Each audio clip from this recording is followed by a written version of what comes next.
Hello, thanks for downloading this episode of On Farm.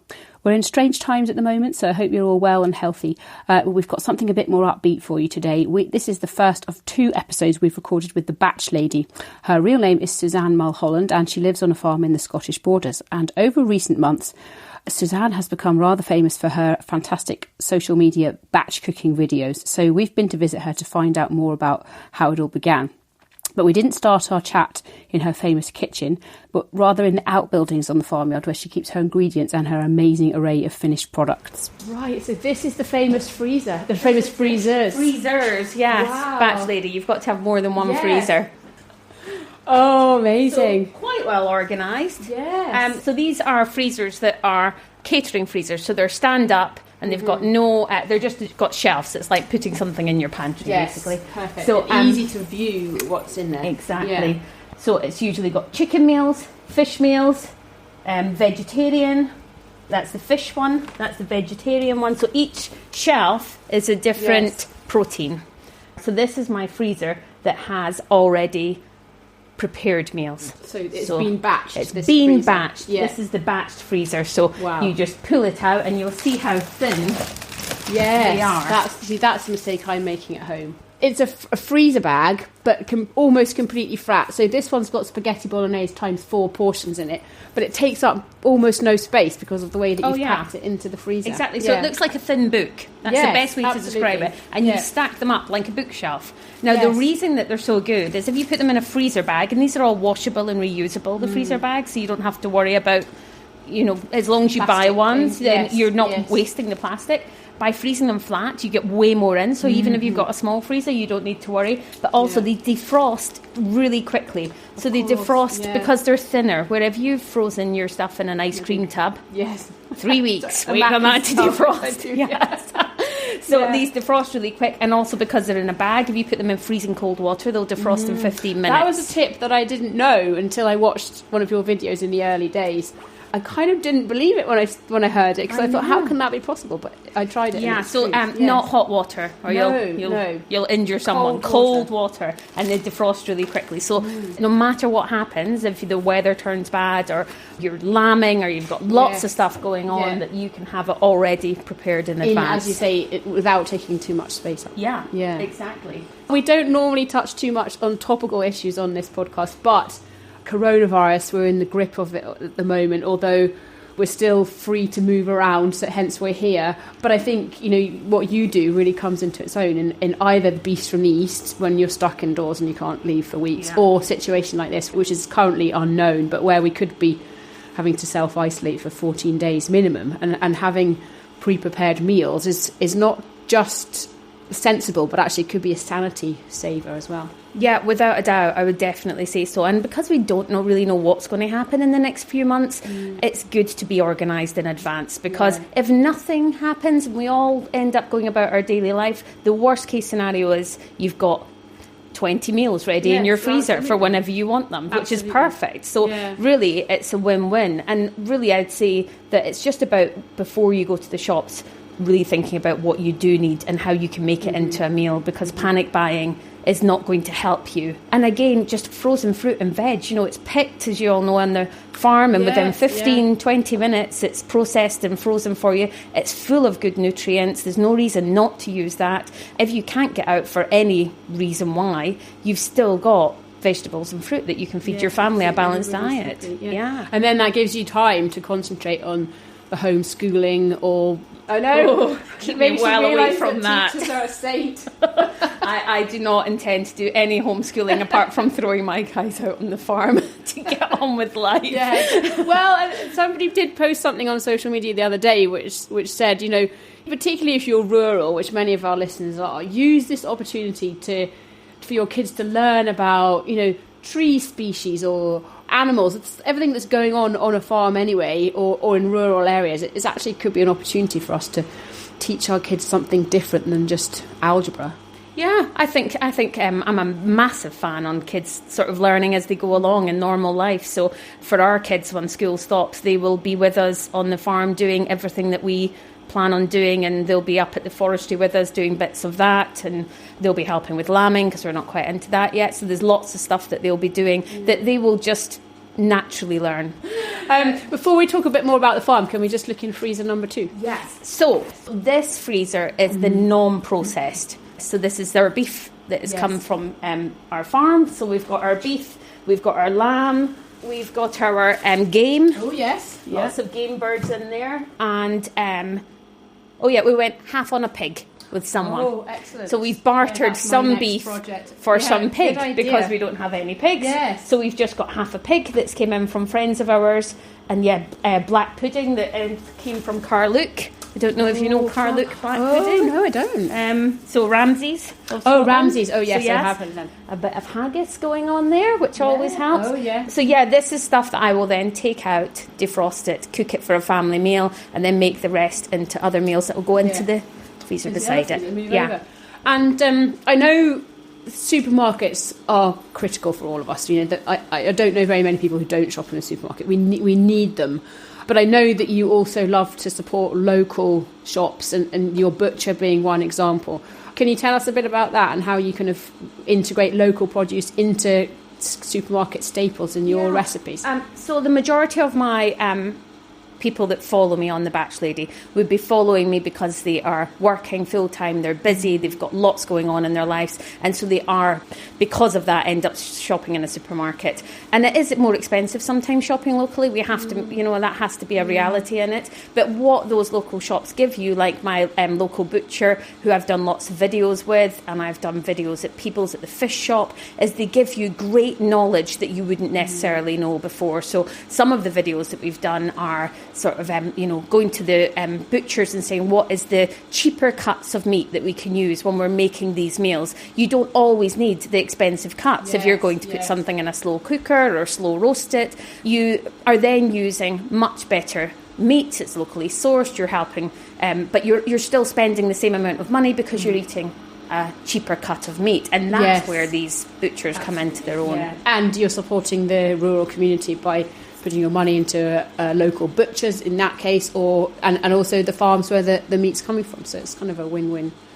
Yeah, definitely is. And I really try to run The Batch Lady on a non-judgment sort of thing, however anybody eats, whether they're carb-free, whether they're vegan, whether they're farmers and they eat a lot of meat. I just don't really get involved. I think batching is for anybody, no matter what your diet is. But I do always tend to say, in terms of meat, that if you can buy Scottish produced meat for animal welfare, it's a lot better. So I've always made a point of saying that if you can possibly do that, and I would rather put half the amount of meat in and substitute it with some lentils and make sure it was better quality meat for my family. But that's my opinion. It depends on the budget that people have.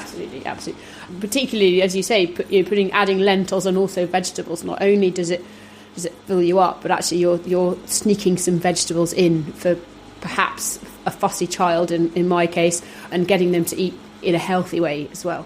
Yeah, I've started to add in, I've been doing lots on adding in lentils and things that don't look like lentils, because my kids can, spot a kidney bean from a mile away.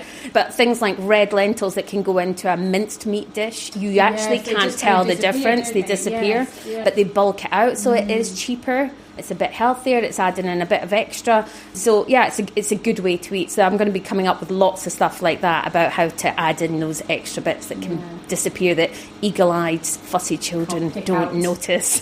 Thank you, Suzanne. That's fulfilled my organisational obsession, and I love to see order, and that's amazing. And we've seen the raw product in the beginning of the journey and all of the batched cooking at the end of the journey. So I think it would be good to go back indoors now and have a chat about where it all began and everything that's happened since then, with the book launch, which was quite recent, and hear your story. Perfect. Yeah, let's go. All right, look. Come back indoors, get the coats off, and sit down at the kitchen table. It's such a welcoming, lovely hallway. I love your church pew there. It's really nice. It's extremely cosy. I love a bit of interiors when I get the chance. So, and I see you've got scented candles as well, which always cheers me up. So they smell delicious. Yeah, that's my husband, who is a usual rural man, never knows what to buy. So once upon a time, I once said I liked a certain candle, and I've now got one every single sort of birthday and Christmas, because he has no clue. They're the same scent, the same brand. I mean, he just goes, right, I'll just order that online before. He's probably got a stock sometime. Yeah, exactly. So I do that. I batch by birthdays, presents. Well, I love this because you've preempted some of my questions. And I remember when the first time I met you, you were telling me that actually you'd also kind of batch, as you say, other things, and that you, for example, you get your clothes ready. If you're going to London for something, you get your clothes ready in advance. And so it's all about kind of preparedness, I guess. And that must transfer for you over from cooking into other areas of your life too. Yeah, I think, as lots of your listeners will be in the same boat, as when you live somewhere really remote and rural, you have to be organised. So for lots of stuff, like if my daughter comes in and says I've been invited to a birthday party, it doesn't necessarily mean I'm going to manage to find a present and a card, and it's actually going to be a half a day's jaunt to get to the shops, to buy it, to bring it back. So so I do batch things like that, where I'll take her and say, right, what do you think each girl would like, and we'll do it all at the same time. Yes. And actually you save a great deal of money as well, because you're not spending £3 on a card. You're buying a pack of 10, and then we just buy small things and keep them in a cupboard up the stairs, and then when she comes in and says I've been invited to a birthday party, boom, already organised. Yes. And that'll be handy at Christmas time as well, I should think. Yeah, I mean, lots of stuff like that I think is really good to have organised. But I think a lot of people who live in the rural community are all like this. We've all been sort of brought up that, most of us have what's called a sweetie cupboard, because there's no ice cream van coming around here. You're not going to the local shop. So yeah, we buy our sweets, and then I just have to fend the children off. So it's very high up. Absolutely. And what about, this might be a cheeky question, but what about things like gin? Do you batch by gin? Oh, yes. Now, I could let you see my pantry. But, we batch by a lot of alcohol, yeah. Well, you just never know when you might need it. And I think now is maybe a time that I've actually given up alcohol for Lent, but I've said to my husband, if they close the schools in East Lothian, then I'm declaring exceptional circumstances and I'm giving up my Lent goal, because I don't think I can deal with 24/7 kids and not have a glass of wine at the end of the day. That's a terrible admission. No, not at all. I've already started the exceptional circumstances. I'm well in there. Last night I opened a bottle of red and went for a bath. Decided that I would just relax as everything was being cancelled in my diary, because I was supposed to be in America next week for starting with the book, and it's all postponed. So bottle of red it was. And speaking of alcohol, did you crack open a bottle of champagne on the day that your book was launched? I'm sure you did. Do you know, we should have, but we were quite busy here and I can't remember what was happening. So it's been lovely launching a book and doing all of this stuff has been fantastic. But there's definitely, here's a good example. So last night I said to my husband as he came in the door, I said, I've just had an email to say that I'm in the Sunday Times bestseller list for the second week in a row. I said, which is amazing. And he says, I've just been to check the biomass. That's brilliant. But could you come and help me with such and such? So they're really pleased. Everybody's really happy. But life sort of just goes on as normal in this house. And I think the kids are loving it that they tell everybody that their mum's a YouTube sensation, which I'm not, but it's you are. They think that's cool. If you've got teenage kids, that your mum's a YouTuber, they think that's very cool. Ultimate and cool. We're sitting right now by the kitchen island next to the Arga, which is keeping us warm, and obviously Argas are a staple of quite a few farmhouse kitchens. So Suzanne, you told us that this all began because you already batch cooked, and some of your school mum friends said, well, show us how to do it. And you did a demonstration for them. And that was 2.5-ish years ago. And it's just snowballed since then. But can you tell us a little bit about the steps along the journey? So it all started actually about 10 years ago when I had my kids, actually probably about 13 years ago, when I really realised that I wanted to batch cook, and what was out there was either, slightly outdated in terms of it's just being stews and soups and things like that, or I then started to look at Americans and how they batch cooked, but it was all very much full of cheese and it wasn't quite how we ate, it wasn't things that we always wanted to eat. So I've always cooked like this, and then 2 years ago, friends obviously at the school gates kept saying, how do you always know what you're having for dinner? Help us.